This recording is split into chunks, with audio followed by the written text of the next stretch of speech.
భీముడు మళ్ళీ అర్జునుడితో ఇలా అంటున్నాడు. కిరీటి, ఉపేక్షిస్తున్నావెందుకు? ఇది ఉపేక్షింపదగిన కాలం కాదు. ఖాండవ వనాన్ని అగ్నికి ఆహారంగా కల్పిస్తూ ఏ ధైర్యంతో సర్వభూతాలను జయించావో ఆ ధైర్యంతోనే సూతపుత్రుణ్ణి చంపు, లేదా నేనే ఇతన్ని నా గదతో వధిస్తాను. అప్పుడు కృష్ణుడు కూడా అర్జున రథం నుండి వెలువడిన బాణాలు నిర్వీర్యమైపోవటాన్ని చూసి అర్జునుడితో ఇలా అన్నాడు. ఏమిటిది అర్జున? నీవు ఎన్ని అస్త్రాలు ప్రయోగించినా కర్ణుడు తన అస్త్రాలతో నీ అస్త్రాలను భంగపరుస్తున్నాడు. వీరా, మోహానికి లోనయ్యావా? ఆనందంతో ఆ కౌరవులు సింహనాదాలు చేస్తున్నారు, వినిపించలేదా? నీ అస్త్రాలను తన అస్త్రాలతో నష్టపరచగలుగుతున్నాడని కర్ణుడి గురించి అందరూ అంటున్నారు. ఇదిగో, నేను సుదర్శన చక్రాన్ని ఇస్తున్నాను. దీనికి ఇరుసుగా క్షురాలు ఉన్నాయి.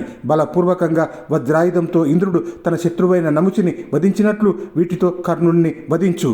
మహాత్ముడైన పరమేశ్వరుడు కిరాత రూపంలోన ఉండి నీ ధైర్యాన్ని చూసి ఆనందించాడు. వీరుడా, నీవు ఆ ధైర్యాన్ని అనుసరించి తన వారితో సహా ఈ కర్ణుణ్ణి వధించు.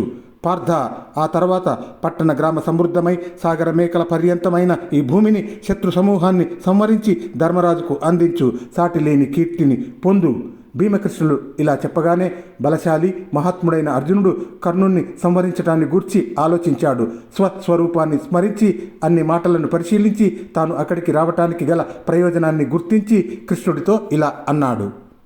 లోక కళ్యాణం కోసం, కర్ణవధ కోసం భీకరమైన ఒక మహా అస్త్రాన్ని ప్రయోగించబోతున్నాను. కృష్ణ, నీవు, దేవతలు, బ్రహ్మ, మహేశుడు, వేదవేత్తలు అందరూ దీనికి అనుమతించాలి అంటూ కృష్ణుడితో పలికి సవ్యసాచి బ్రహ్మకు నమస్కరించి మనోవిధేయమైన బ్రహ్మాస్త్రాన్ని ఆవిర్భవింపజేశాడు. అది గొప్ప అస్త్రం, అందరూ భరించలేనిది.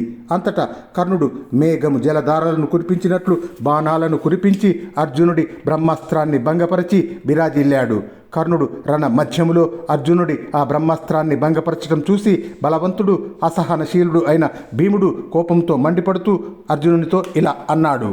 అర్జున, నీవు పరమ విధేయమైన మహా అస్త్రాన్ని, బ్రహ్మాస్త్రాన్ని తెలిసిన వాడవని జనులందరికీ తెలుసు. కాబట్టి మరొక అస్త్రాన్ని ప్రయోగించు అని చెప్పగానే మహా తేజస్వి అయిన అర్జునుడు విష సర్పాల వలె భయంకరమై సూర్యకిరణాల వలె ప్రజ్వలించే బాణాలను గాంధీవము నుండి వెలువరించి సర్వదిక్కులను మూలాలను వాటితో నింపివేశాడు. అర్జునుడు బంగారు రెక్కలు కలిగిన 10,000 బాణాలను ప్రయోగించాడు. అవి ప్రళయకాలంలోని అగ్నిలాగా సూర్యకిరణాలలాగా ప్రకాశిస్తూ కర్ణుడి రథాన్ని క్షణంలో కప్పివేశాయి. అర్జునుడు ప్రయోగించిన ఆ దివ్యాస్త్రం నుండి శూలాలు, గొడ్డళ్ళు, చక్రాలు, 100 కొలది నారాచాలు, బాణాలు వెలువడసాగాయి. అవి అన్ని వైపుల నుండి కురుసేనలోని యోధులను సంహరింపసాగినాయి.